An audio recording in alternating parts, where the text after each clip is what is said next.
Assalamualaikum warahmatullahi wabarakatuh. Hai semuanya, saya Rosi Sandaya dari Prodi Peternakan dengan NIM 24353039. Saya akan mempresentasikan hasil karya ilmiah saya tentang kandungan protein dalam fermentasi wafer indigo vera sebagai tugas karya ilmiah bahasa Indonesia. Baiklah, saya akan masuk dalam presentasinya, yaitu kandungan protein dalam fermentasi wafer indigo vera. Indigo vera sp. Indigo vera sp adalah sekelompok spesies tanaman dari genus Indigo vera yang termasuk dalam famili Fabaceae atau leguminosa atau kacang-kacangan. Tanaman ini banyak ditemukan di daerah tropis dan subtropis dan dikenal karena memiliki kandungan protein tinggi serta berbagai manfaat dalam bidang pertanian dan peternakan. Indigo vera sp memiliki ciri-ciri umum tumbuh semak atau perdu, tumbuh baik di iklim tropis, daunnya majemuk, berwarna hijau, banyak digunakan sebagai pakan. Yang kedua, spesies sering digunakan untuk pakan ternak, Indigo vera zolingriare, Indigo vera tinctoriare.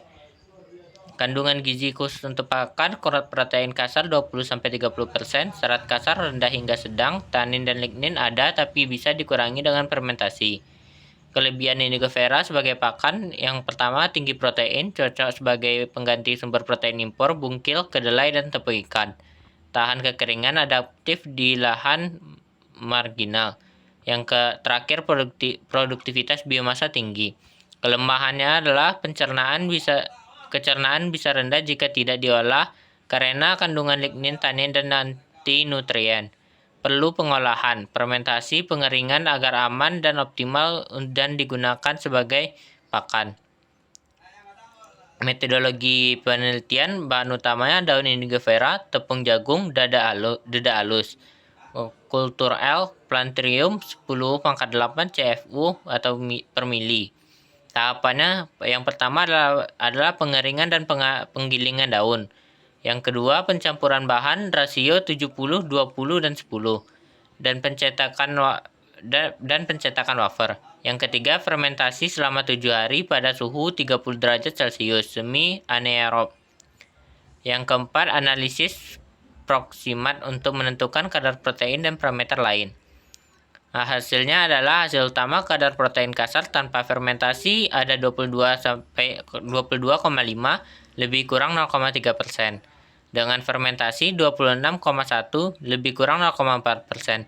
Peningkatan 43,6% signifikan, P kecil dari 0,05. Peningkatan protein disebabkan oleh sintesis protein mikrobial dari aktivitas metabolisme L. plantrum. Kedua, penurunan lignin dan antinutrien yang meningkatkan fraksi protein terukur. Yang ketiga, enzim proteolik litik meningkatkan ketersediaan asam amino. Ya, implikasi untuk pakan ternak, yang pertama setara dengan pakan berkualitas tinggi, bungkil, kedelai, atau tepung ikan. Yang kedua, lebih mudah dicerna dan disukai ternak. Yang ketiga, potensial sebagai substitusi bahan impor. Nah, yang ini adalah tabel yang telah saya siapkan, grafik yang telah saya siapkan. Kadar protein kasar wafer indigo vera sebelum dan sesudah fermentasi. Tanpa fermentasi, kadarnya adalah 22,5%. Dengan fermentasi 26,1%. Sekian presentasi saya, PPT saya. Terima kasih telah menyaksikan. Assalamualaikum warahmatullahi wabarakatuh.